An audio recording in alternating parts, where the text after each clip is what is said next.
listeners, lovely cocks, anyone else who's new to this lovely podcast. This is Loss of Lieutenant, episode 121, the N5 preview week recap, and also the episode where Tristan and myself, joined by Jacob, are going to be incredibly smug about the things that we got right during our predictions in the previous week. Thank God we got that episode out, considering I think they came out the next day, basically. They came out like, I want to say less than 12 hours after the episode was released. Anyway, I'm getting a little bit out of order here because we're having a good time. My name is Jordan, and I am joined tonight by my fellow hosts, Tristan. Jacob. Yep, and before we do get into the big meat of the episode, which is just going to be a lovely recap and a fair amount of us patting ourselves on the back, I'm going to hit you up about our new quarterly challenge, N5 edition. The first part of that is the N5 wish list. Send us your ideas for how you would improve the game. How would you have changed Guided? What would your martial arts table have looked like? I know Tristan has a very strong opinion about the new martial arts table. How would you have approached nerfing or changing fire teams? New skills, new weapons, new profiles. We want to hear from you guys about what you want from N5 and what you might be way more excited about now that we know a lot more about N5. As well as that, the second part of that is a N5 First Impressions Battle Report. We want to hear about your first few games of N5. We want to hear your battle reports after a few games of N5. What do you think of the Operation Sandtrap terrain? I'm a big fan of hexagons. I fucking love a hexagon. So I just put together a whole set of terrain. Ooh. And it's hard to admit that they've done better than they did before, but it's better. It's really good. So all of the walls are one piece with like slits, so it folds together, and you get your one piece and you just wrap it round essentially. So you're not getting two pieces and trying to lock in walls.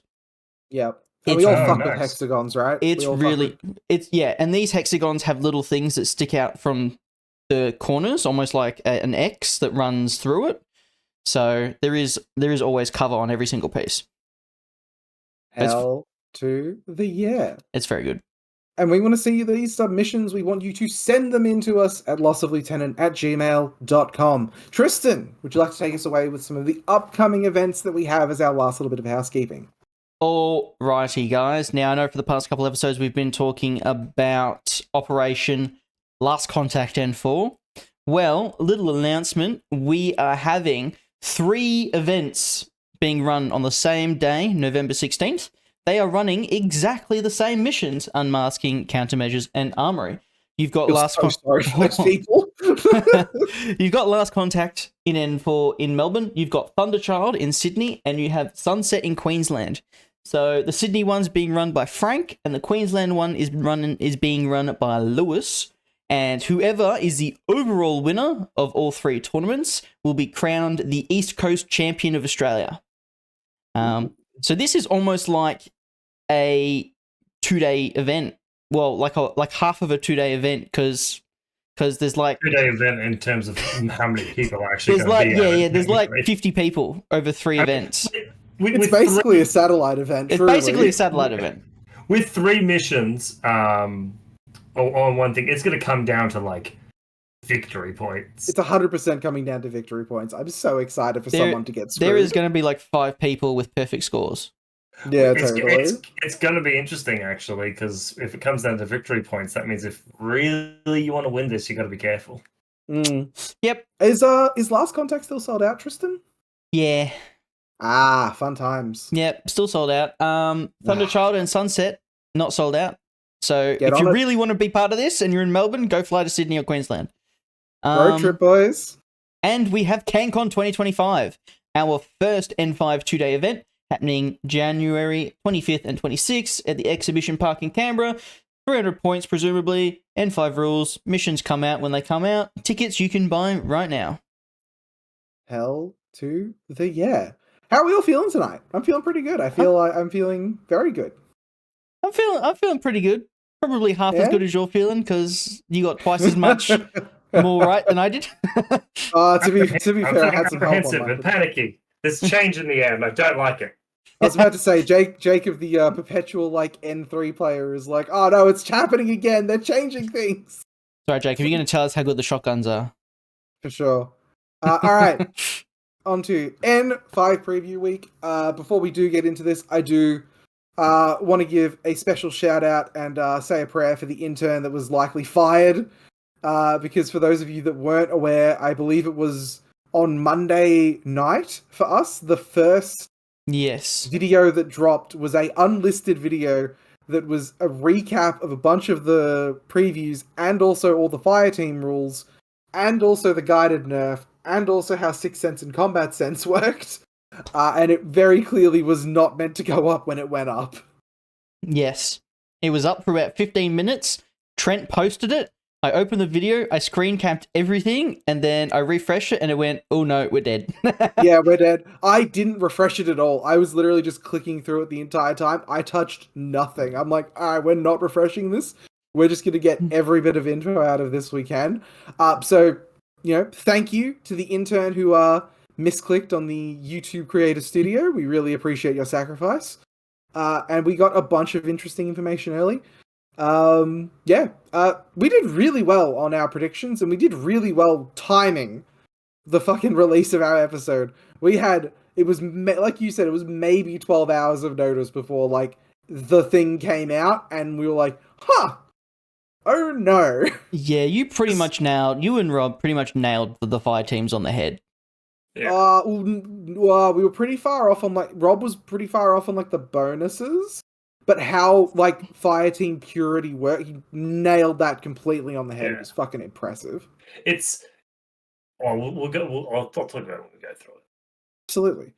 So one of the first things that they did show with the set of previews was the Infinity N5 armies. Bloat is something that is bad for war games, and Corvus Belli took that to heart. Maybe not to as heart as some people would have wanted, and way more than some others definitely wanted. Rest in peace, the various panosectoral and the one super dedicated Spiral player in Canberra. Ed, we love you. Yes.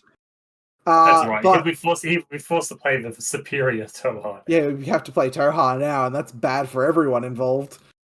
But these are the N5 armies that we are going to be playing for the next several years. Notably absent is Varuna, but it does look like a lot of Varuna's shtick, other than Kamau and Knight of Montesas, have sort of been rolled into Vanilla Pano, which is super cool.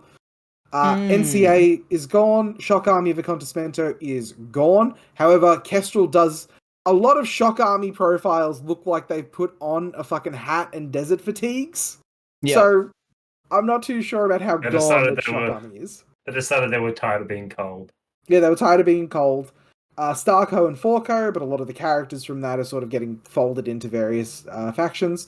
Spiral Cores, we said, for the one Spiral Core player. The one I'm probably the saddest about, honestly, is Caledonia going. Yeah. I love Caledonia. I'm super sad that TAC is still going to be around, but Caledonia's gone. I thought Caledonia was way fucking cooler than TAC, personally.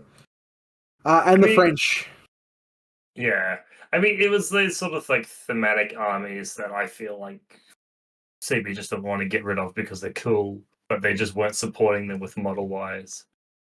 So... Well, I mean, I think Bostry even said in one of the videos, he was like, oh, we kind of wanted to cut NA2 entirely, but we thought that his NA2 players are some of the most really dedicated people in the fucking game. So they definitely left enough NA2 for people who like NA2 to kind of hang around with that, which is good. I like that. Yeah, especially looking at some of them. I mean, if you take a look at actually, Foco's gone. I suppose it's just the Daru's players with all the models that they have to keep that army afloat. Yeah, exactly. There's an entire collection that can't be used anywhere else. That would be real sad if it was gone. What I think's interesting is that cutting Starco and Foreign Company probably means that the rest of the NA2 are going to be slightly buffed for getting Nauf and maybe Hannibal and Valkyrie or something like that. Or maybe one of them will adopt bolts. Yeah, they're just gonna throw stuff in there. Maybe. Who knows? So potentially they get better. White Company is the Nomads. No, it's Yujing Pano. Yeah, it's Yujing Pano. So it's Pano with smoke, but it's not as good as you think it is. Yeah. Also, Um, some stuff that people might be surprised is still hanging around are things like ISS and Onyx Contact Force. However, they were both confirmed to be getting very heavily reworked with some new profiles. yeah. ISS are getting the aptly named Long Wang Tag Police. So CV are just picking great names. I mean, don't forget that QK is still hanging around. Yeah, QK is going to be hanging around as well. I know one particular QK, Forever Tragic, who is going to be very, very happy that they are in fact sticking around. Mm. And Onyx Contact Force are at the very least confirmed to be getting Team Achilles. And I will be baffled if Team Achilles are not a very, very potent force to be added into whatever faction they end up getting added into. Yeah. I mean, How are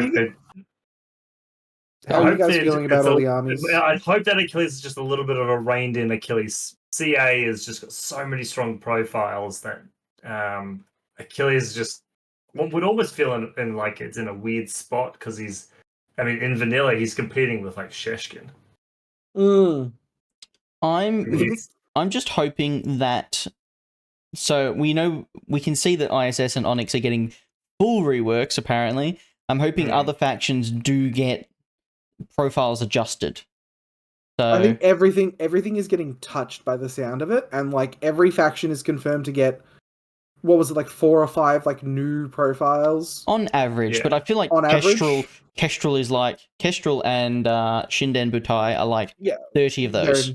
They're entirely new. So yeah, it's going to be really interesting. Like there are definitely factions that like military orders who could definitely use a bit of a fucking shot in the arm, but it's, again, we just don't know what the sort of like granular knob turning changes are going to be until we actually get the app update, which is confirmed to be November 18th. Yeah. We have been told that hell or high water, there will be an app update apparently on November 18th. Expect the servers to melt. Expect things to be on fire. Expect it to probably not work properly. Expect there to be mistakes. Absolutely. But I believe the quote exact from Bostria was, "We give you this for free, so stop complaining." That's it. You know what? Fucking absolutely. And if there's something that seems absurdly strong, play it as much as you can, because it will probably change in like 2 days. Yeah, for sure. It's gonna be wild seeing how many of like, what do you reckon? Translation mistake or working as intended? Yes. Yeah. There's gonna be a lot of, is this a translation mistake? Is it working as intended? Is it just a complete oversight that's going to be nerfed in a couple of weeks? Because that is not supposed to work that way. Why does Achilles have like a damage 7? Why did he inherit the Mormare HMGs plus 2 damage? Yeah, I think there's going to be a couple, just my inklings for some of the changes we see. There'll be a couple of find all replace errors where our profile will get something that it really shouldn't have. Yeah. I think there's going to be a lot. I think something that is definitely going to get a lot of attention is there's going to be a lot of guys with like martial arts level like 3 and 4 that might be coming down to martial arts level 2, I reckon. Yeah. Because 3 and 4 are like exceptionally strong upgrades compared to what they are now. I would be like highly surprised if they say like the Uber Foul keeps martial arts 3. I'm almost certain it doesn't have martial arts 3. Doesn't she? It has martial arts 2, Jacob. Oh. Well, yeah, she'll stay. Bear's been playing Bakunin for a year. I just need to choose plus and minus 3. So back in N3, I loved using the O12 character drop troop. His name escapes me, but he has martial arts 4, so he got burst 2 monofilament, and he was a drop troop. I hope that stays. I want my burst 2 monofilament in a drop troop again. Probably don't go check like the O12, like the book picture of like the O12 vanilla profile sheet. Oh, is he not there? I don't know, but like he sounds like a character they might have cut probably. If you can't even remember his name. Oh, what's his name? Pervo Goldstein. Yeah, he's in the pictures. Okay, well, if he's in the pictures. If he keeps martial arts 4, even martial arts 3 is a reroll. But if he keeps naturally burst 2 monofilament, I'm going back to O12 so quick. Yeah. And like a really, really big thing that sort of everyone needs to remember is that we don't know how things are going to change until they change. Like, there are things right now that are looking exceptionally strong in a vacuum, and we have no fucking idea how things are going to shake out until November 18th, when the app updates, whenever that is in your time zone. I'm sure a lot of people right now have a lot of opinions on what's going to be really strong and what's going to be like really bad. We need to keep we have such a small amount of information overall about the game that, and profiles in particular, because profiles are what make Infinity for the most part. Like the rules are rock solid and good, but the granularity of profiles is what's going to settle what is good and what is not as good. Yeah, if you want to speculate without being like hyperbolic, the best you can do is take something that's like core to the game, right, and take a look at the rules leak and compare that. But if you're like, oh, this Kestrel profile's single-handedly going to destroy my entire army, well, your army's probably not going to stay the same if that's the case. Yeah, exactly. Like again, if I'm a military orders player, a Capu Kalki player, a Corregidor player, like or USAF even as well, Shazvasti, I'm feeling really good right now because like get excited for fire team changes. Yeah, I'm feeling really good right now because like those profile buffs are like those are coming. Like they are touching a lot of profiles and seeing stuff still being here that some people would be probably surprised to see is still there is a really good sign for like things changing, things hopefully getting better, being like a shot in the arm for some sectorials that are probably struggling a bit right now. And just for you, Tristan, Goldstein is still in generic O12. Excellent. Hey. Excellent. CB, keep the monofilament weapon, keep the D-charges, keep the martial arts 4. Give him combat jump +6. There we go. Like, he's just given parachutist DZ. Oh my god. Yeah, that's it. Borrow the Pano jetpack. How about we don't fucking do that, please? All right. Onto what probably the change that Steel Phalanx players in particular are probably the most terrified about. Oh no, they're happy about this, aren't they? They're happy about it, but they were terrified that it wouldn't be enough, probably. Yeah, if I'm a Steel Phalanx player, I don't know how to feel, to be honest. This I honestly hesitate to call it nerf, but this nerf is about as much as CB could really. It's about as much a gentle slap on the wrist as it could possibly have been. For reference, Tristan, run us through the guided nerf. Alrighty, guys. So, if you are now spotlit and someone shoots a guided missile at you, you don't have to choose between reset and dodge. You choose reset, and it becomes a face-to-face against the beast attack. And if you pass, you dodge the missile, and your targeted state is gone. Great change. Excellent change. Yeah. Worst comes to worst, you pick whichever number is the highest. Yeah, you just pick whichever number is best for you. Like, well, it's like if I game against you at Burn City Brawl, I know you got 5 orders left. I'm resetting, but if you've got like one order, I might dodge just to survive it. Yeah, for sure. Like it's a really nice change. It's a nice sort of slap on the wrist. It makes guided potentially a lot more order intensive. Like having to win those face-to-face rolls is a lot more important now. Because if they successfully reset, you need to go back to step 1 of spotlight the guy. Yeah. It also makes attacking a tag basically an even 1 dice v 1 dice almost. So it's like a 12 versus potentially a 10 or an 11. Because right now most of them have the ECM guided minus. They do. Yeah, a lot of them have like I can't almost actually name a tag that doesn't have it. Probably more like the Trip Hammer or something doesn't have it. I think they all have it. Well, that's good. That's good. I think some of the small ones, like maybe the Gecko doesn't have it. Yeah, sure.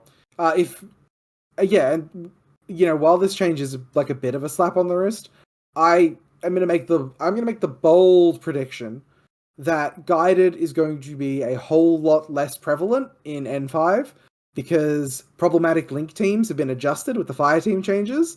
And if anyone else will remember the psychotic like Charlie Day conspiracy corkboard that I had last week talking about how all the evils of N4 are rooted in Sixth Sense, I think because of the fire team changes, Sixth Sense is dramatically worse. It's harder to achieve.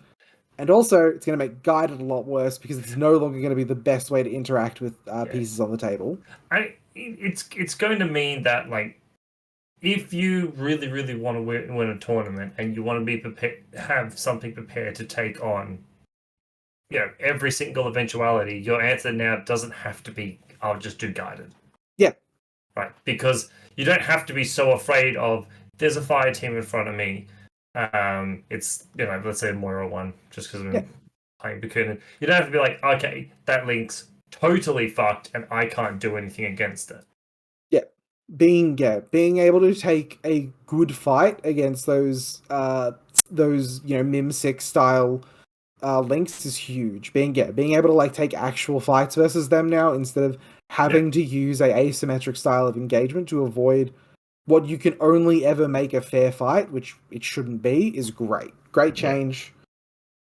And this goes along. I think one of our pretty prevalent players, Ivory, whenever he talks about Infinity, he brings up a sort of fact of making sure that in Infinity, every single action that your opponent takes, you have some sort of interaction with them, that you never stop playing. Guided was one of those ones where you kind of stopped playing, you stopped having an effective response. Your decision tree versus guided is very simple. Yeah, it's reset unless you're in some edge case where a dodge is better and you won't. Yeah, that's it. Again, this is just a great change from CB. Like they knew sort of exactly where they kind of needed to touch guided to sort of scalpel it a little bit, make it a lot less order efficient, which is good. But it's still a viable strategy for people who want to use it, who think it's still sort of the way to sort of engage with certain things, which I really like. I like that, they haven't taken the toys away from people. They've just made the toys a little harder to use, which is good.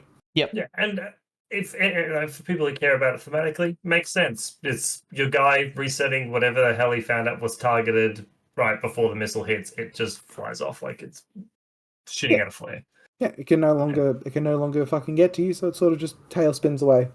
Yeah, no. Yeah. This was simple, elegant solution by CB. Big time. Jacob, do you wanna run us through the new martial arts table, which I personally will say, not for any reason of the host who is with me, I think this is a spectacularly good new martial arts table, and probably better than the one we came up with for no particular reason. I am just going to. I should have compared this earlier. Yeah, fair enough. Okay, yeah. So they've done. I think Tristan, you've been going on about this a lot, where you really, really wanted martial arts table to be every single level is just better than the last one. Instead of N3, you obviously had really weird tables. N4 got better, but if you take a look at, you only cared about getting martial arts level 2. You stopped caring after that until level 5. Because all you ended up getting was Fizz, which is nice. Came in, I don't know. It was negligible because half CC battles are decharges. Yep. Yeah, or just you flat out crit and it's a million armor saves. Yep. So now what we've got is I think level 1 is still the level 1's the same, except for the damage. Yeah, except for damage. It doesn't exist anymore. So yeah, all the damage mods are gone. All right, if you've taken a look at any of the profiles that they've released, the amount of damage you do is just put on to the actual weapon itself. So good. Not having to teach a new player, like, here's where you, like, determine damage for your CC weapon from. 10 out of 10. Love it. Yeah, and I mean, it's probably... It's CB can just go, we want this guy to be this effective at doing damage in CC. Right, instead of saying he's got this fizz for his dodging and then he has this much damage, which like they could fall either being too weak or too strong, something like that. Yep, level 2 is again pretty much the same as it was in N4. You get +3 to your hit, you get -3 to your opponent. Level 3 is where we start seeing some difference. So you still get that +3, you still get that to you, -3 to your opponent, but you get something new for N5 that's coming in N5, which is this rolling with advantage for any D&D players out there, which is you get to roll 2 dice, and after the roll you get to remove 1. From the videos that we watched, Carla said the person who's rolling the dice gets to pick which dice they get rid of. So obviously, if you miss, you take away your miss. If you have a non-crit or a low, quote-unquote low number, you pull that away and you keep that 1 dice that you want to keep. You get to level 4, you get a true same bonuses and negative modifiers to level 3, but you now get a true 2 burst. So you roll 2 dice. you roll 2 dice and they just stay on the table. Those are your actual attacks. Level 5, is same as level 4. You get the extra burst plus you get another initial dice. Sorry, another dice for your roll. So you're rolling 3 dice, and of those 3 dice you roll, you take 1 away. So you get to roll with 3 dice or 2 dice with advantage, I suppose. Yep, it's really good. Yeah. This is I'm seeing some of this is that CB are trying to make things that they want to be or to appear consistent be consistent. They're trying to make CC less of like a 1-die v 1-die crapshoot, which it currently is a fair bit of. And you can really tell, like, speaking as a D&D player, advantage makes a huge difference. Rolling 2 dice, getting that choice is so good. I believe one of the ways I heard it explained really well is that martial arts level 3, you're going to be really, really good at winning the roll. Martial arts level 4, you're going to be really, really good at killing whatever the thing is you're trying to kill. And I think that's what they're going for with N5. We'll see it later when we go to the fire teams. But they want to make things that should be consistent, i.e. if you are good at martial arts, you should be able to consistently roll well in martial arts. Yeah. To seem like you're more consistent. You get that extra dice, add advantage, you either roll that low crit, right? Or you you roll a low crit or whatever. It means that we're going to see, people are going to win more consistently when they should win more consistently, but not necessarily be more lethal, I suppose. That's obviously reserved for 4 and 5. Yeah, more like the greater lethality is reserved for like the higher levels. And, once you hit level 5 now, you have achieved, fucking gratuitous violence. Like, a martial artist level 5 should statistically win essentially almost any engagement they go into, especially now that in conjunction with these martial art changes, Natural Born Warrior has also been curved so that now it only ignores the negative modifier imposed on the model with Natural Born Warrior. You still get to keep your +3, which I think is great. I think the Natural Born Warrior before, when you ran into one of those like, oh, I'm martial arts level 2 and Natural Born Warrior, and I'm like a 10-point warband as like a JSA player, I imagine that was the worst experience you could possibly run into.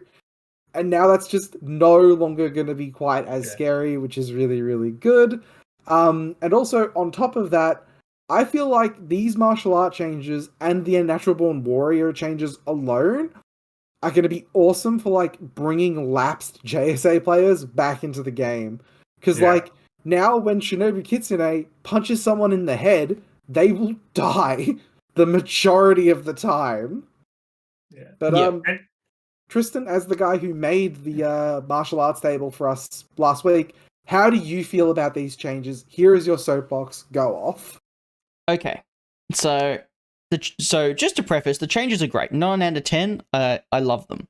The only slight thing I have an annoyance with is you've gone 95% of the way of making the differences noticeable, but the difference between level 3 and 4 is only lethality. So, I mean, it is a noticeable difference, but statistically winning a face-to-face is the same at level 3 and level 4. I would like to see, because currently the problem with martial arts now between high-level martial artists is it's a crit-off. Most of them are critting, you're both critting on 24s or 25s or whatever, and that's still going to be a thing, except there's more dice to roll, so you're more likely to have martial artists fight and nothing happen. Which, just with like multiple crits happening and that sort of thing? Yeah, so if like Musashi fights Achilles, they're like, Achilles is rolling 2 dice and Musashi's rolling 3 and dropping 1, the chance that they're both going to crit is a lot higher. I think that's interesting, though. I like that. That was kind of. I think that's cool. They're meant to be like evenly matched, right? So they're like fucking. But they're fucking like punching each other and like nothing's happening and like. Yeah, I mean, I can understand that. I can understand that. I like the idea more so that they both relative to each other. So Achilles versus a scrub. obviously CC24 represents that he's not going to be fucked over by a scrub. But if Yeah. Musashi and Achilles fight, they're near equal skill, and the CC stat should be representative of their skill levels relative to each other. Okay. So extra negatives is what I would do. Well, is what I suggested anyway, to make high-level CC fights be like Yeah, to 17s make v17s the- or something like that. To make the Yeah, difference more pronounced. I think the changes that they made both to Natural Born Warrior and to the martial artist is allowing CB to now differentiate between guys they want to be like the anti-martial arts guys. So I'm going to go back on the Uberfell. If the Uberfell retains that -3 bonus, she still remains as like she's still I'm an anti-CC person piece. Well, like So- her anti-CC person capability is she's going to run into CC with you with like 3 dudes and is going to roll like 4 dice. That as well, but like if we take the example of like Musashi, maybe Yeah. he will get an extra -3 in his profile, specifically so that when he gets into those fights, it's to show he is the like more skilled martial artist compared to Achilles, who has a bit more like physicality to it. So if he hits you, you die with Achilles. But Musashi is like, good luck hitting me in the first place. So Okay, I understand. You want more like CC attack -3 and sort of stuff to kind of be peppered through the profiles. I'm saying that like that's what CB have allowed themselves to do. Is now if they want, like Den McConnelly can now be Natural Born Warrior, or like a Zelen Krieger, Natural Born Warrior and -3 CC. Just be like, I'm good at fighting other CC guys, and that's about it. But he doesn't have the high level martial arts, right? That gives it like the extra bonuses and all that sort of thing to represent them being just really good. Yeah, to like punch scrubs basically. Yeah. Because that's the really big thing with these changes as well, is that once you hit that, the level 3, the like, oh no, I fought a Fusilier and the Fusilier crit me. That scenario is going to happen a whole lot less now, rolling that second dice at those lower levels. Yeah. And which I think is great. Yeah, which I think is great. It was one of the worst feelings with playing sort of like into CC, is that it's like, well, I statistically should be winning these fights, but my opponent has rolled a 12, and there is nothing I can do about that, unfortunately, except hope I also crit. I have rolled a 3. Fun. And cool. I mean, Musashi's dead. A long time ago, I got heavy infantry Achilles crit twice by Grenza. Yep, that'll absolutely happen. I think the other thing as well. Listeners, I'm going to pose a question to you, because this is something that Tristan and I were arguing about before we started recording. Tristan, if I'm misrepresenting you here, please stop me. But Tristan believes that the +3 bonuses should have been removed from martial arts, and they should have just been baked into profiles of models with martial arts, essentially. So if something is CC24 martial arts level 2, it should be CC27. I disagree with that, because I think that Infinity players, or people in general, they like adding the number to make their number bigger. So people will be much happier to go for a profile that is CC24, that they then get to go, oh, I get +3 to that, rather than something that is just CC27 as a base. So leaving that one to the listeners to comment on, but I'm pretty sure that I'm right on this one, because I 100% am like, no, I want to add the number. Adding the number makes the number bigger. It honestly doesn't make a difference if you bake the +3 or not. I was just more interested. It does give you an extra level of martial arts to just play with. Yeah, for sure. But yeah, like whatever floats your boat. Yep, it's just one I want to pose it to the crowd, because it was fun to argue about it. Yeah, I mean, I fall on Jordan's side here for a slightly different reason. Is being able to have like the bonuses and all that as like a word instead of just a single number on a page means you can easily identify who's the martial artist and who isn't. Oh, sure. Sure. That again, CB knocked it out of the park on this one. Yeah. We weren't we weren't terribly close, I think, on the martial arts table, Tristan. Well, no. We were right on About that. the reroll. We had the reroll at level 2. We had +1 burst at level 4. Yep. And level 5 was rolling 3 dice and dropping 1. So. Oh wow. Okay. Wow. We were right about that. We just weren't right about you got like baking. some of the we just weren't right about baking in the positives and additional negatives on top. Yeah, which is fun. That stuff you can sort of like. I'm gonna chalk that up as because you got level 5 right, and the +1 burst and the reroll being incorporated at different levels. I'm gonna give you the point for that one. Excellent, I'll take it. We could probably like zip through the next two really quickly, I reckon. We don't know much about this. It sounds cool, but yeah. So Speedball, Bostria talked about this a bit. I think he specifically said that it wasn't going to be just dropping in special weapons, basically. It was meant to be like various like equipment and like other benefits. It's spend a command token. Yeah. It seems cool. It seems very, very bolted on as well. But I'm hopeful. If I spend a command token like more than 10 times to do this during the following year, I'll be very, very happy. Yeah. I mean, the sort of more unique one I heard was the whole, like, you drop down a speedball and heal a dude. Yeah, exactly. Like yeah. I like... What if this gives Pano smoke on, like, a D20 roll? No. 5% of the time you get smoke in Pano on a scrub. There's gonna be Fizz 10 Fizzly.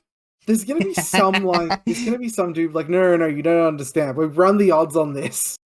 I've run the numbers. Oh my god. It's just Pano player's first turn. I mean, obviously don't know how it works. Just 4 command tokens, speedball, got smoke, I win.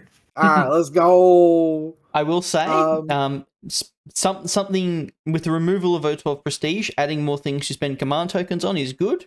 CB, let us do Evo programs. Yeah, that's what we don't know about yet. Give us Evo programs as a fucking command token. It's a good one. People will like it. I mean, that was from N3 to N4. That was one of the biggest, saddest removals. Yeah, for sure. The next one is the new super jump rule with jet propulsion, which is something we saw in a lot of profiles. Essentially, what it means is you have super jump jet propulsion, you can control the full trajectory of your jump, allowing jump in a direction, retrace their path through the air, and then landing on a different surface.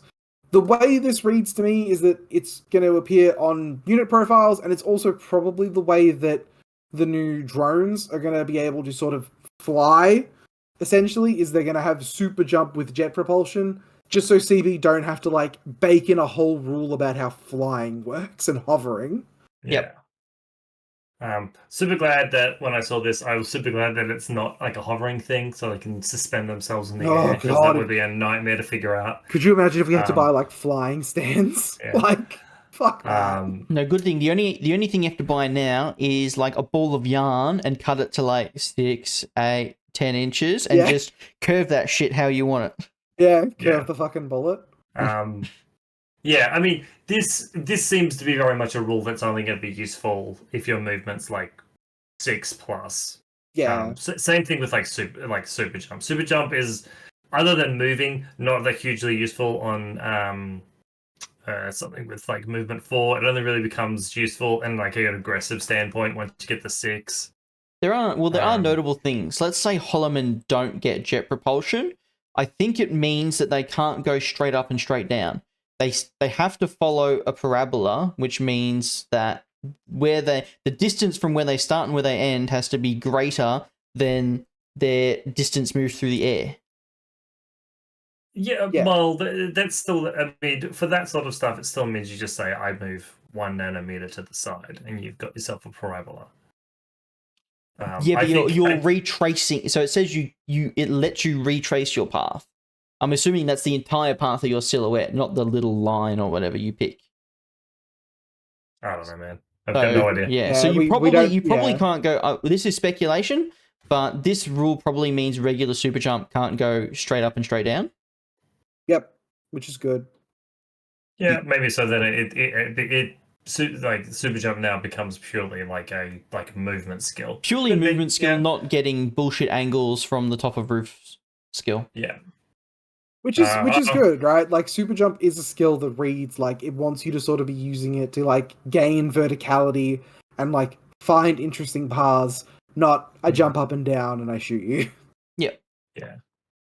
I mean, luckily that Oh, was reserved for very few a models. few things, yeah. Yeah. Oh, the next change. Oh, This is a very good change, guys. it's an Yeah. exceptional change. So Sixth Sense has been split up into two. I guess Yep. is the best way to do it. So, what remains in Sixth Sense is the idea of being able to respond to attacks outside of line of sight, as well as being able to shoot through zero visibility zones. So, smoke is probably the best example, without applying the -6 mod to you firing back, as well as you can now dodge without any negative modifiers. Which is, if that is how Sixth Sense is actually written as a rule, is a buff to Sixth Sense.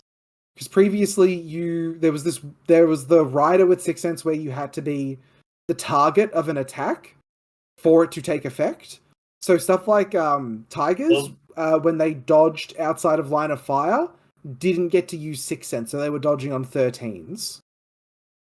It mattered for like when you were dodging out of line of fire and stuff like that. Yep.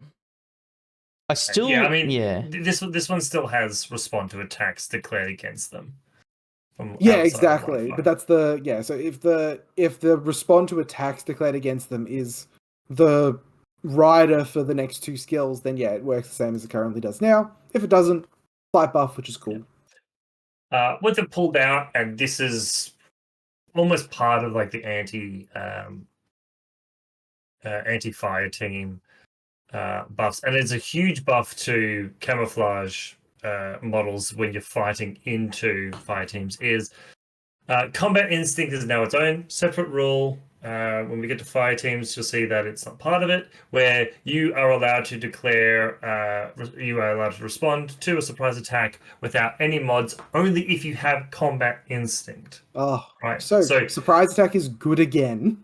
Yeah, surprise attack is now way more useful than it ever used to be, where it's now like a tool for scalpeling out things in, let's say, like a big ass fire team.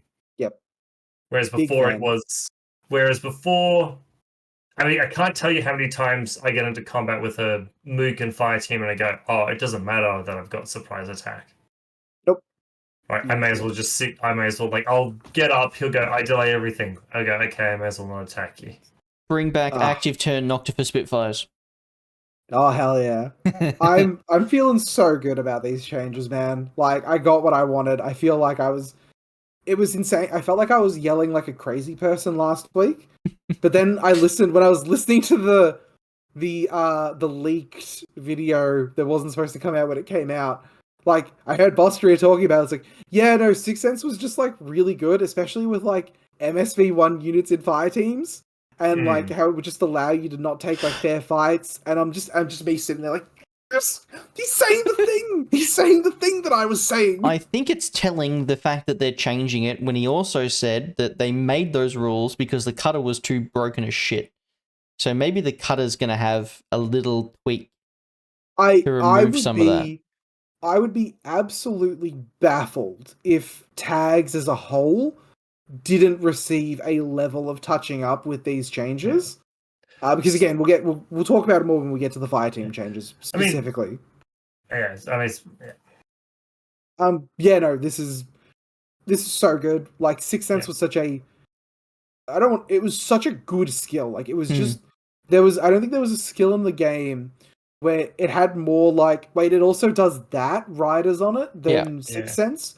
Where every time you use it, you'd find some new thing that it just ignores, which was great. I think the biggest thing is that it was the one skill where if you were playing vanilla and you were going into something with a big 5-man fire team, it was the one skill that stopped half of your tools from operating effectively. Yeah. Where your first firefight playing vanilla or something like that was, I need to take a risk here. Like, there's no good way of taking on that fire team other than maybe I've got enough dice to win this roll. Yeah, and it was Right also the now- reason. It was the reason why Say With Me Guided was used so much was because Sixth Sense was so strong, and it meant that there was no way to take really good face-to-face rolls versus fire teams. Especially in vanilla. Like, Guided was Especially in vanilla. mainly, I want to say mainly like slowly maybe a Crigador thing, but then mainly in vanillas, like ALF, CA combined, even Yeah. 012, Because little you had, Hakkaslam. you had all the access to all the pitches and all your good hackers, right, and all your cheap orders. So yeah, you just did that and be like, I guided you.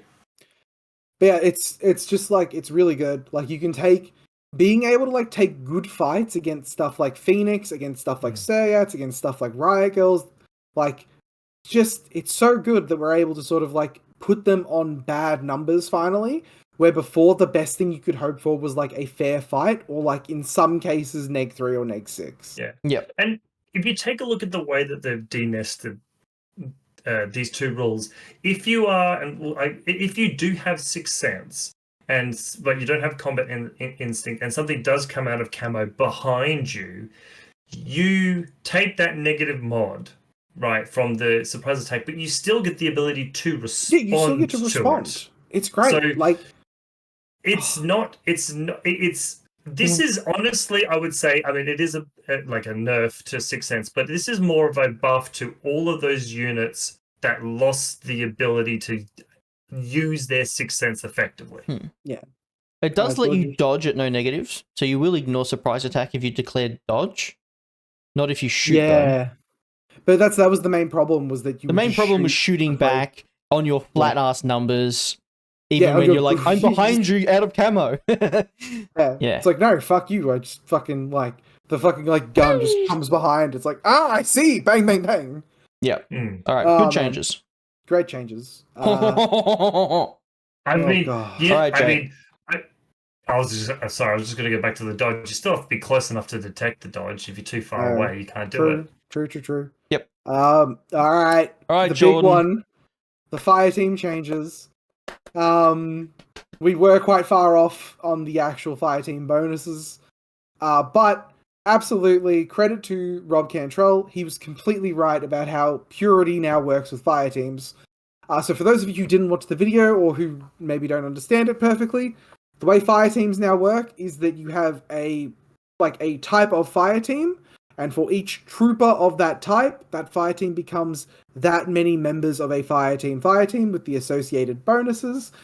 Impure troopers who are not a part of that fire team, who join it, benefit from all the benefits, but they don't add to the bonuses you get. So a fire team of 2 of the trooper type and then 1 of the non-trooper type counts as a level 2 fire team, with all 3 of them getting access to those level 2 bonuses. Really, really good. Like the requiring 2 charts and like Purity, it was a little bit hard to explain to someone. It's pretty much just now the Purity side of that chart is pretty much all you care about now. Yeah, it's essentially, it's just how many dudes of the keyword are in the fire team, I get these bonuses. Yeah. So to run through it, fire teams are at 5 levels now. Level 1, so you have 1 trooper of the required type. All units activate with a single order. Cool. Level 2, this is really big for duos. +1 burst, but 1 dice is removed after the roll. This is really, really good. This means stuff like your 2 guys, 2 dudes, and then 1 extra Haris teams. They will keep that +1 burst, provided the guy who goes down isn't one of the members contributing to the bonus. Really, really good. It is a nerf to AR rowing with your fire team because you are less lethal now, which is good for active turn shooters. So you're like limiting the circumstances where stuff like, oh no, the Fusilier missile launcher has crit my tag twice. I no longer have a tag. This go ahead. I'll miniature at the end. Sure. And then moving on, it's also a nerf to stuff like paramedics in fire teams, because that +1 burst with the dice taken away means you're rolling 1 dice, which is good. Paramedics in fire teams were probably a little bit too good for my liking personally. I believe the way it was explained in the video, I could be talking out of my ass here, it does not interact with templates, so you do not get bonus template shots, which is good. means stuff like your like linked shotguns or linked chain rifles now, I guess, are no longer sort of just dropping a million templates on top of someone's head in reactive turn. Yeah. Level 3 fire team, so this is when you have 3 dudes of the required type, is a +3 whip to discover rolls and +1 fizz to dodge rolls.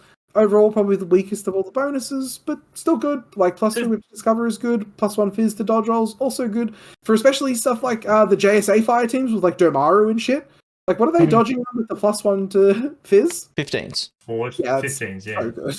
I can see that bonus being huge for, like you said, fire teams that like to push up, and the ability to get that extra fizz on the dodge roll.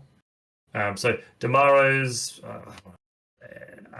even like the Cosmoflot with the rockets and the whatever the wolf guy's called. Yeah, stuff like the Hungry Harris and Moras as well. Mm. Like your Gaki's dodging on like 15s now in that fire team. So long as Pretty good. so long as that keeps purity. I don't know if the Osnat was pure now. Oh, true. Who knows? Who knows? However, that's going to work, I guess. Dadarazis would have been mean. Dadarazis? Oh man, I'll run a Dadarazzi. Haris, you fucking watch me. Like dodging on 15s. Let's go, boys. Oh god. So level 4, where you have 4 members of the trooper type, you get +1 BS attack. Level 5 is where you get access to Sixth Sense.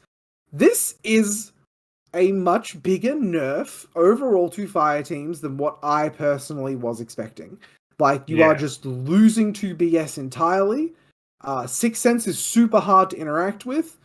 CB did what they said they were going to do, where they were like, we don't really like the one piece of glue, 4 wild cards, link soup type teams.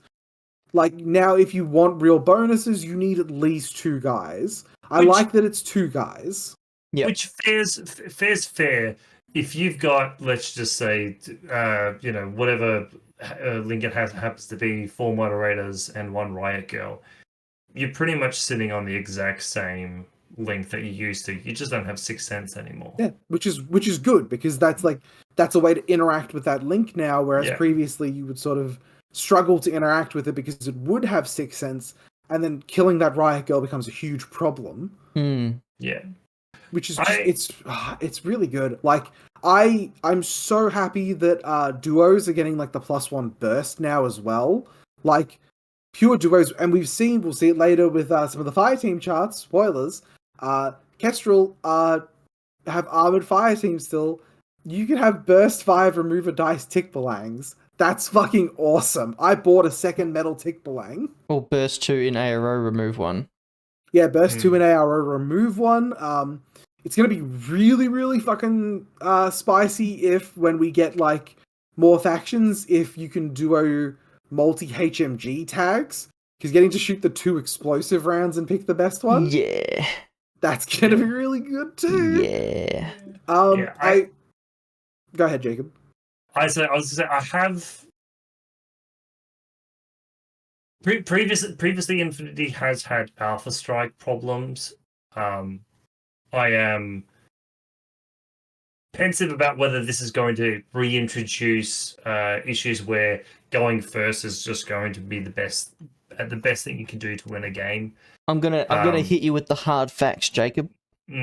So, AROing with 2 dice drop 1 is the same face-to-face odds. It's less lethal, obviously, so you're less likely to just blow up Sheshkin and her attack run to stop. But in response to that, Sheshkin's throwing 5 dice, but she can only hit you with 4. So her lethality has gone down as well. The Alpha Strike lethality has gone down, but the face-to-face odds remain the same. If you weren't pure gaining +3 BS. It's less lethal into multi-wound TI type Alpha Strike pieces, where that, only taking 1 save instead of 2 is pretty big. Like, I'm not super hard on these changes because, like I said, other things have been pulled back, so to speak. Other like fire team pieces have been sort of pulled back. I do see that like TI right now, so long as it doesn't change, which I really doubt it will, is going to be such a strong skill for pushing into these teams. Like the Hoplite in Steel Phalanx, that made no sense before, now makes a huge amount of sense And because Hoplites are good in N5. Hell yeah. right, like that HMG with 3 armor TI, if you can pure link it somehow, not pure link it, like get just one buddy with it, You really. get one buddy with him. Right. Just 2 hoplites. Yeah, exactly. They have a doctor. Can walk up. The TI means that missile launcher, even if you fail, it's only going to hit you once. It's going to at best do 1 wound to you. Yep. So yeah, I'm not like super hard on this. It also means that CB are allowing for like a lot of other things that probably fell on the wayside to come back in. Rem races or the Apsara is going to be fucking huge to making Dakinis, that fire team, like incredible. Yeah. Right. Whereas before it was incredible by itself. Now you need that piece to make it insane. Yeah, it's really interesting. Like losing 2 full BS from like a full 5-man team is huge. I like that these changes, just the fire team changes on their own in a complete vacuum, have effectively adjusted the really problematic elements in something like Morats without actually nerfing any Morat profiles. Because Morats that's a really good point. Holy shit, I didn't think about that. So Morats as a faction really leaned on the fact that you got that +3 BS from the core link, because their BS as a whole isn't super high. Like the Surgat is a BS 13 troop. Going from BS 16 to BS 14 is enormous. And it's a really clean and clever adjustment without having to just directly nerf profiles. Yeah. Which I really like. I like that sectorals that super heavily leaned on that big 5-man core link team have been adjusted without actually having to nerf anything. And stuff like Steel Phalanx, which really heavily leaned on Sixth Sense as a way to like avoid taking bad fights, theoretically, provided that Steel Phalanx do not get access to 5-man teams, which historically they have not had access to, are going to struggle now because they no longer have access to Sixth Sense, which means a MSV2 sniper shooting at Phoenix through smoke has a good fight against Phoenix, which should have a good fight against Phoenix, but didn't in the previous edition because of the way rules worked. Yeah, and if you're hearing like what Jordan says and you're getting all doom and gloom, don't also forget that now, instead of having to have 4 dudes in a fire team to get that extra burst and all that goodness, you only really have to worry about having a 16-point Myrmidon and the Spitfire Myrmidon, and you've got yourself a really good team, and it's way cheaper. Yep, I really think these changes are just good for the the health of the game. I think that we're gonna move to a lot more like 3-man teams, like multiple 3-man teams inside of a link. A lot of duos, like hopefully duos are really good. I like duos. Like if you can build a bunch of like good pure duos, that +1 burst is going to be huge. Yeah. It also this really cleverly adjusts stuff like paramedics and fire teams, which, like I said, I thought were a little bit too good, because now you only get the 1 med dart roll, whereas before you got 2 where you were close to guaranteed to get the guy up. Now you're gambling on that 1 roll, which means you're going to have to maybe spend a few more points to take a linked doctor instead, or just a doctor on its own with some helper bots. It's really good. It's really clean, really clever adjustments. Yeah. I mean, moving on to like slightly more speculative side of this, we still don't know what everyone's fire team's going to look like. If you take a look at the Kestrel, they've got the Griffin, has the Fusilier, as Fennec. It's got the Fusilier keyword. So if you're like, I don't know, really nervous about it, we might see some of those factions that really, really needs the like 5 mooks and an important person link. They may just end up getting that keyword so that they're preserved. Yeah. I think, and that's purely speculation. Even then, them gaining the keyword gives them 6 cents. So it just makes them better in ARO effectively. It doesn't make them worse in attack. Yeah, and this change reminds me a lot of when they split up JSA and Yujing, where Yujing kept the ninjas. And the law reason was that the ninjas were mercenaries. But the gameplay reason was that when people played Yujing and weren't playing JSA, the only things they took were the ninjas. So I feel like what CB is seeing is, unless you have a super broken, like, big man fire team like the Morats, everyone's just taking 4 mooks and a single dude. And that or they're taking the like really link soup fire teams where it was like 4 individual profiles and 1 piece of glue. Yep. Yeah, exactly. So in this one, they're like, we don't like this whole mix thing. Fuck it. Right, we're going to get it, like, rid of that. And Sixth Sense was too strong on the 1 mook with the 1 big dude with the 4 cheerleaders, so you don't get Sixth Sense anymore. Yeah, and the other thing as well, what I really, really like here too, is that there's something for like everyone who likes fire teams. Like, if you were someone in N3 who really liked 4 mooks and 4 mooks and a gun, you can do that, and it's fine. If you really like the castle cores, you can still do a Morat 5-man core. You just need to understand that the ballistic skill has been lowered, so there's more risk to that. Yeah. Like, if you were someone who really liked playing multiple 3-man teams, 3-man teams are fantastic. 3-man teams are still as good as they were previously. You just lose a bit of lethality in ARO and active, which is fine. If you were someone who liked duos, you're having the best fucking day ever. Yeah, I mean, and just like again, take OSS and the Yadu teams, for example. You're saving 30 points because you no longer have to take an extra Yadu. Yeah, exactly. You get the extra burst, you get the NCO from the HMG Yadu, you get the Azura, you don't need anything else. You're done. I can't wait for Steel Phalanx to be a character and their squire. There's going to be 5. There's going to be like 5 of them. Yeah, well, because currently Myrmidon fire teams can't duo. Oh no, can't they? So no, they can't. They're only. Is the minimum for Endomatakos 2 members to create it? I don't remember. Okay. Like I remember listening to some Steel Phalanx players being like, "You talking about duos? We can't duo." It's like, you haven't seen your chart yet. Shut up. Hold on.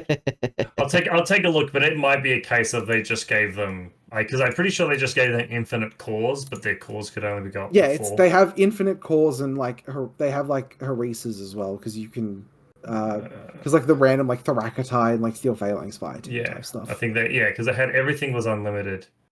Yeah.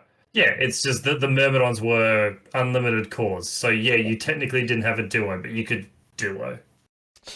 To form a core, you have to have 3 members. Yeah. Oh, do you? Yes. Yeah. Yes. Okay. So that's the thing. Yeah, like that might change. That is hopefully they get duos because that'll be cool. Yeah. Again, I think these changes are really, really good, and I really, really like them because it is a way of adjusting things without directly nerfing profiles, which I like.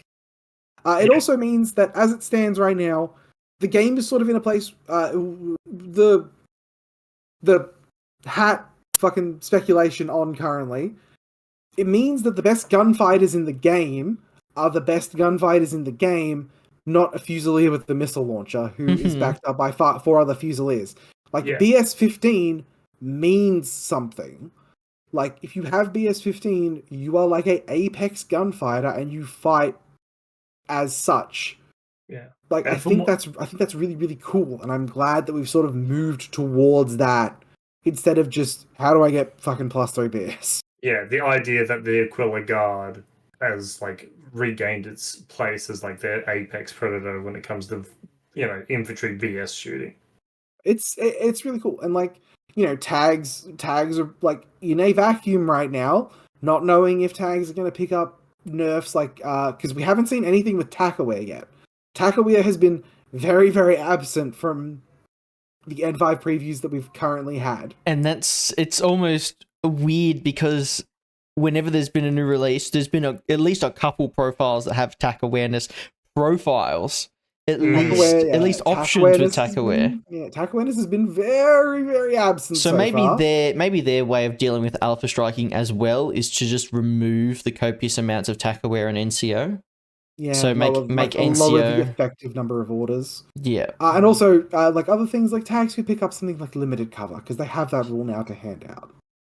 So, Yeah. like, without knowing anything, tags are currently seemingly positioned in a very, very good way, which is cool. I like that.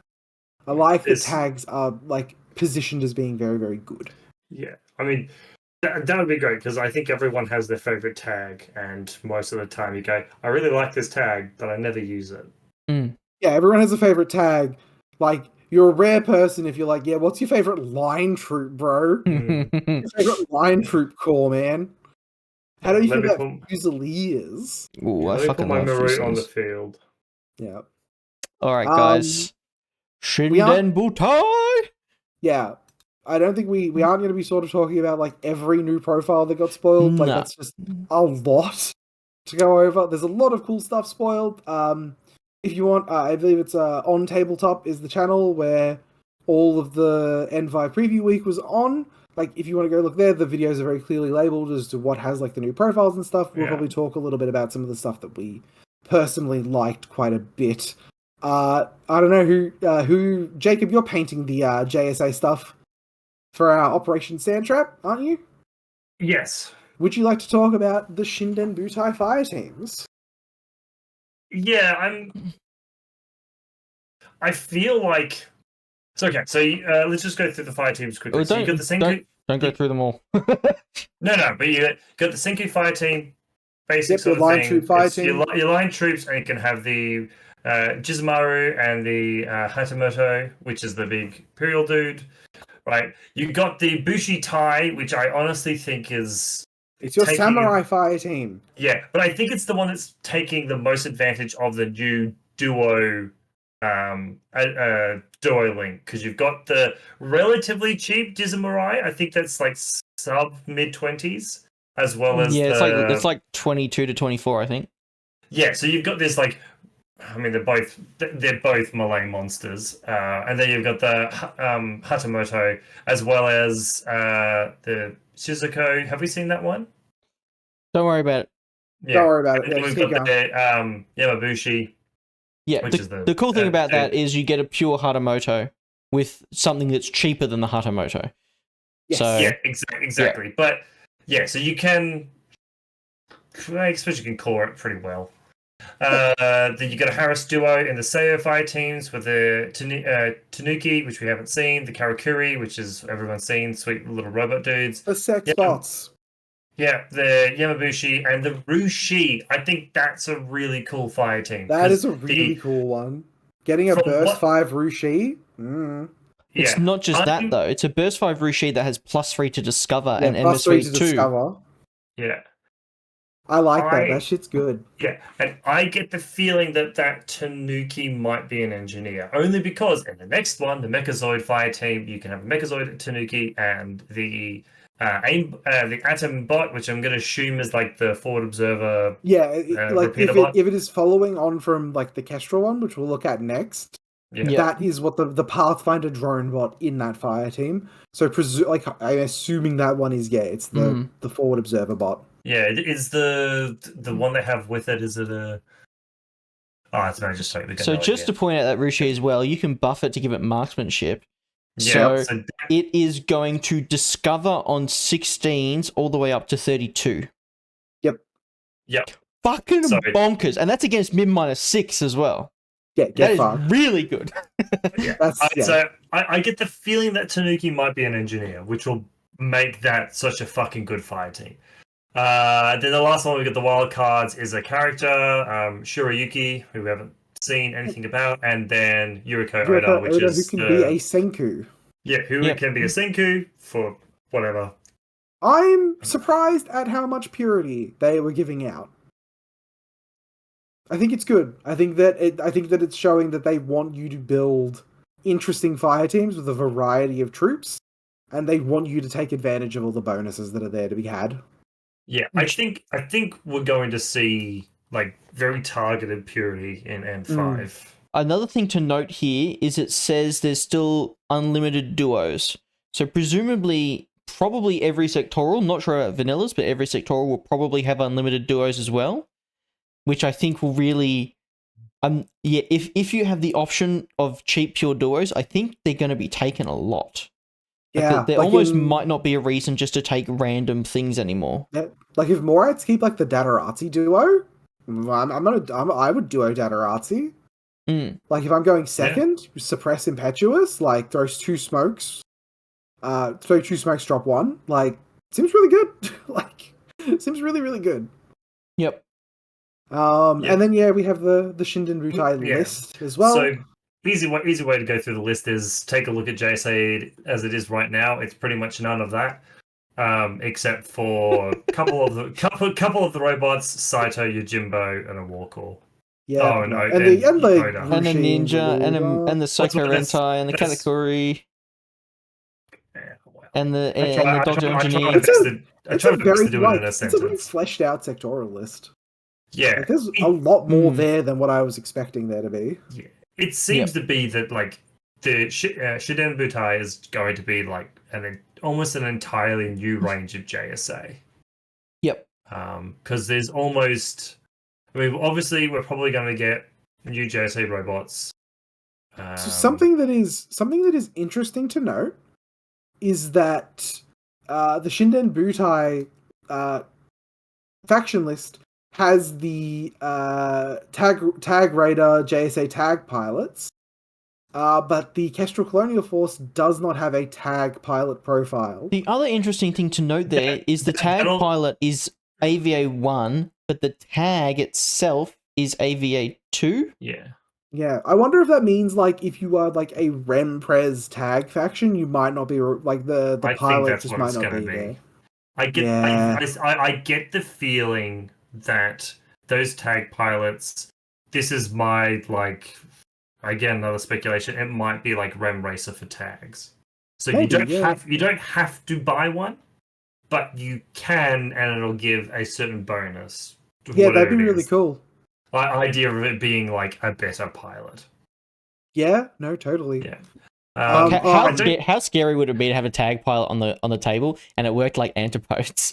You Oh kill my the tag God. pilot and it's fucking bricked. Fuck off. The only other thing to note here Right. is you have AVA 3 fucking hidden deployment missile launchers, and you only get 5 line troops.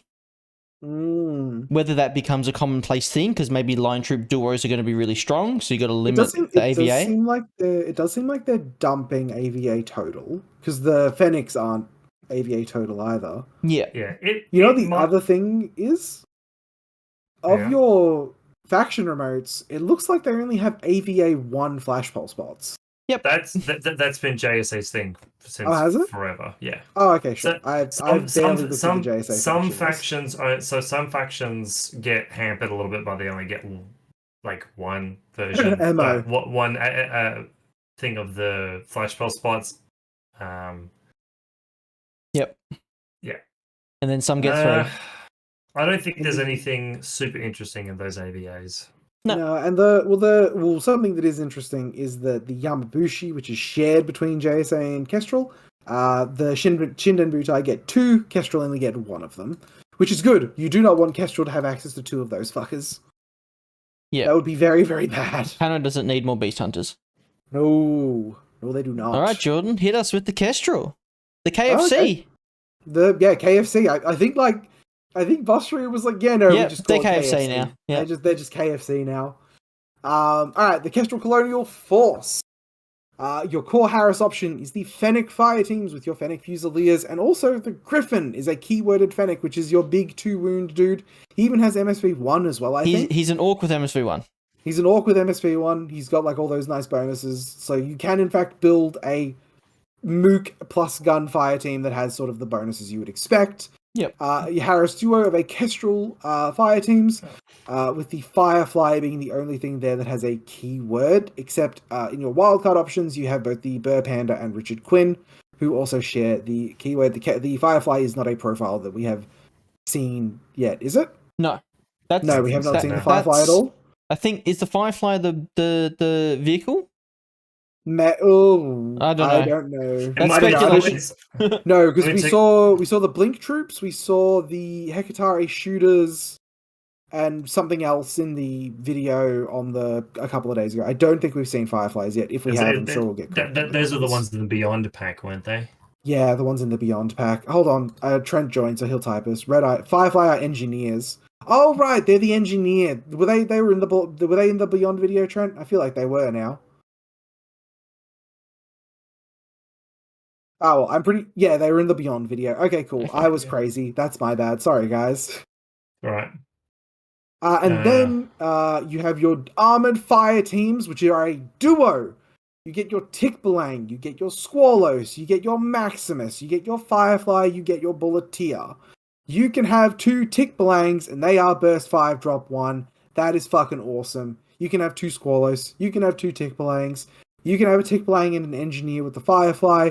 You can even put a Bulleteer with something if you feel like it. That is great. I don't know why you'd want to. I don't know why you would, but a heavy shotgun and a repeater in front of a tag. Sure, there you go.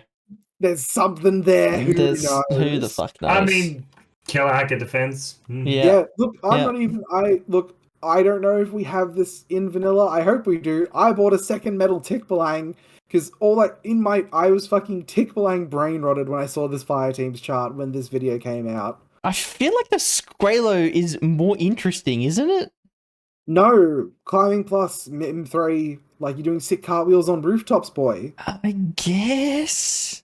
I love the fact that we've just advised everyone to not speculate too hard, and you're like, I'm going to spend a bunch of money on an out-of-production tag. Well, okay, I'll hit you with this. The Squalo Mark II does have a multi-HMG profile. If it keeps it, I will note, it is not called the Squalo Mark II anymore, it is just the Squalo, because they fucking axed the Squalo Mark I. Yes. Yeah. Is gone. Goodbye. And then you have, alright, I'm calm now. I bought a second metal Tickbalang. I'm very pleased with myself. We have the Haris duo option of the Cold Corp fire teams with the Father Magistrate. No, it's like a Father Knight, isn't it?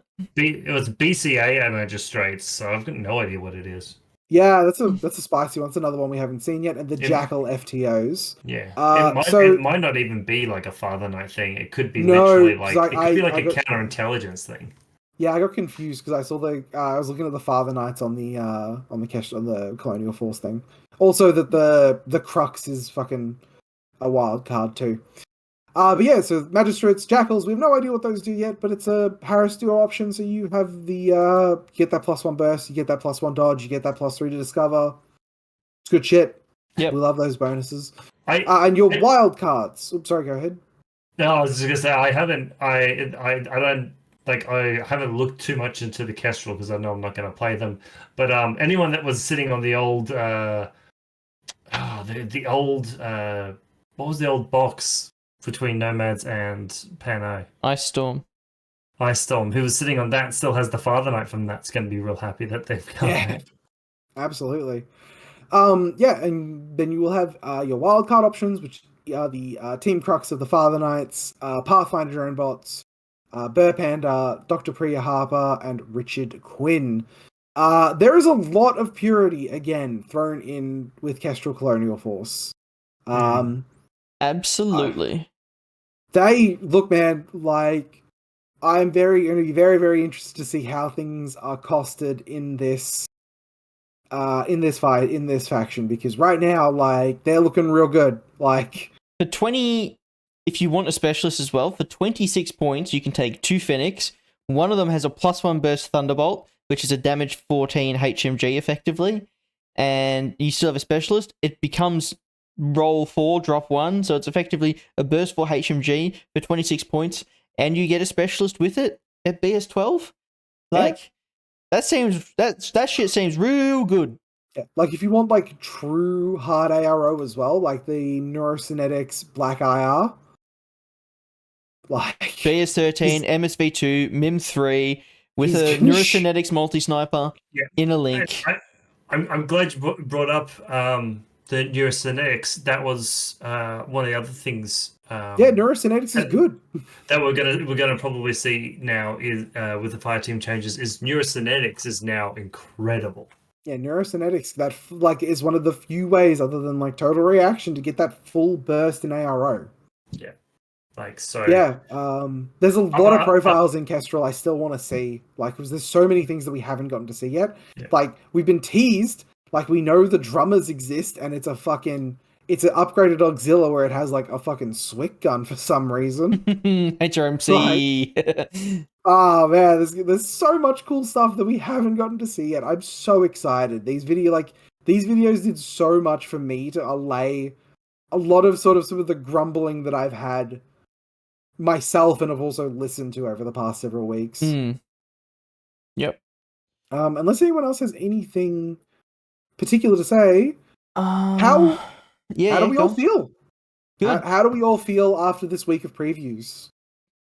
Great. I feel great after the week of previews. Yeah, like I really am interested in switching the game up enough that you have to relearn strategies, not just that. Like, it's more than just link teams are losing 2BS.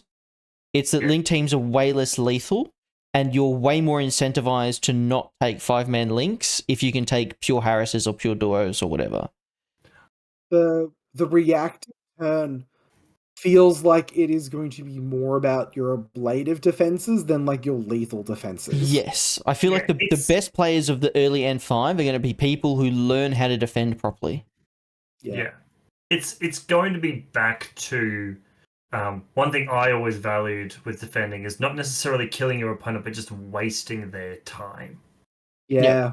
Right. You just want to waste their orders to the point where maybe they've got like this big hard piece that they have to pull back because they just don't have the gas left in them to go through. You're not necessarily going to have the situation that Tristan and I played a game where you lose 3 or 4 models in your turn trying to punch through this really nasty fire team. You're just going to have, I wasted all my time. I couldn't manage to kill anything. I pull back. I've still got all my shit left.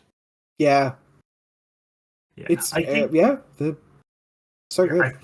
I think N5, even people who've been playing since N3 or whatever, I think we're all going to feel like we've sort of come to a new game. With the fire teams sort of changing, the fire teams, the Sixth Sense changing how we build lists and how we approach problems, to just the fact that we're going to have to now stop being excited about high numbers for armor saves and just get excited about ones for I'm so ready for that. Oh my god.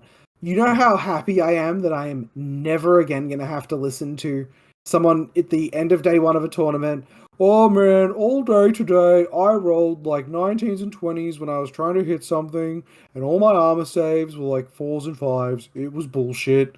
Never again. I am never going to have to listen to that again. You're literally just going to hear the opposite. No. Well, no. Because they're both, you want the same number twice now. Yeah, you want low numbers now, or you want as close to target as possible. Yeah. I mean, so what, you're going to be okay with someone saying, I just couldn't roll low the entire tournament? Yes. Yeah, that's fine. Okay, fair enough. Yeah, fine. if someone comes up to me and they're like, I have not rolled below a 15 the entire tournament, I'll be like, we say that now. We say that now. Yeah. Kevin goes, I just played a game. I rolled 5 dice against something on 14s, and I rolled 2 16s, a 17, and a 20. And it happens so often. Yeah, that's Kevin, though. He doesn't That count. is Kevin. Yeah, so like, never having to listen to that again. Never having to listen to someone be like, oh, I tried to punch a Fusilier in CC and I rolled a 2. It's like, that's a crit now. Get fucked, Fusilier. Yeah. Yes. And that's going to be the one good thing, is that like we're going to see a lot more consistency where you expect a thing to perform a certain way, and more than likely it's going to perform in that certain, like, the way you expect it to. Yeah. Which is good. Consistency is a good thing. But yeah, I'm apprehensively positive that these changes will be for the better, but I know, and I think everybody in the community, regardless of how long you've been playing, is going to have to relearn a lot. There's going to be a lot of adjusting that has to happen. Like I said, just from the fact that now we can finally say that every single dice roll you want to aim for a number and under. To the fact that the way certain factions play. You're either going to have to be more careful, like in the case of Steel Phalanx, or you're going to just completely have to change the way you look at building an army, approaching problems. I feel whatever. so. One thing I just thought about, I feel really bad for Kepri, who is the person who makes the Infinity the dice roller, calculator. the dice calc. Oh no, That's broken. So Yeah. at the start of N5, people are not going to be able to statistically find out what's the most optimal thing to do. Oh, Kepri, my guy, I'm sorry about your dice calculator, man. Yeah, I hope You're it's an go- easy fix. I was about to say, is calculating in something like drop one, like So you can calculate the face-to-face odds fine. You just can't calculate the wounds per order fine. No, you can't. Yeah. Oh man, I'm so sorry. I'm not sorry that I'm not going to have to listen to a bunch of like, I was 75% to win this roll, and then the 25% happened. Not going to have to listen to that for a while. Well, that's That'll be exactly great. the same, Jordan. You'll just hear, "Oh, only one missile hit me, but I failed all 3 saves, which is bullshit." Oh, I mean, it doesn't matter. You're never going to be able to escape it. It's just the world we live in. I mean, didn't. Oh, because it. Oh, yeah. Yeah. It's also just like it's wild how exciting this all is, and we have seen almost nothing in regards to profiles. Like, Yep. we've not seen 99% of the new profiles. Like, that November 18th date cannot come soon enough. Like, Well, they have I'm to so- keep they have to keep teasing us some stuff. They They can't have leave to. us hanging out for an entire month with nothing. No, I'm so excited to see the new app. The updated app. I can't wait to see how on fire that thing is gonna fucking be when they release it. Like, Absolutely. if I can make a list on November 18th, I will be disappointed. Yes, I just want to read the profiles. Reading the profiles would just be. I'm just excited to see like the new stuff that's going to come out. Yeah, I mean, Jacob, you and I were talking about it before we started recording the episode. That Team Achilles box, as soon as that shit comes out, I'm buying that. I don't know if I'm going to be able to use Team Achilles as Team Achilles. I'm buying it and I'm proxying them because some of those profiles are fucking immaculate looking. Achilles looks awesome. Pandora is a fucking baddie with her like bitten kiss fit. Drakios looks like a fucking goober, but whatever, we don't care about Drakios. Tusa looks fucking dope. We haven't seen Patroclus yet either. Yeah. I'm kind of gonna miss using. The main thing I'm looking forward to, because I tried to do it a couple of times, it just never worked. I'm just hoping that I can finally run Tuisa in like this nice Harris, because it was just too difficult to do before. He just wasn't the most optimal choice. He wasn't bad. he just wasn't optimal. Yeah, he was just in the wrong faction. So, yeah, faction. Because he was too expensive, and he always had to, like in vanilla, always had to compete with Atalanta, and he always lost. Yeah, she was just way better than him. Yeah, oh man, I'm really, really, really excited. I'm so excited for Atalanta to be the most broken thing in the game. Holy shit, dude! If we have to like play through like several months of Atlanta, risk-averse Infinity players are gonna fucking die. Yeah. If you've ever seen someone who's like decision paralysis, like Atalanta is like poison to some people. They just do not know how to like. If you can't get her within 16, your only choice is to burst her and hope. No, if you can white noise her. You can white noise her, yeah. True. If you don't have access to that, which a lot of factions don't, your only option is to just burst her and hope. Yep. All right, I think with that, we have come to the end of another fine episode of Loss of Lieutenant.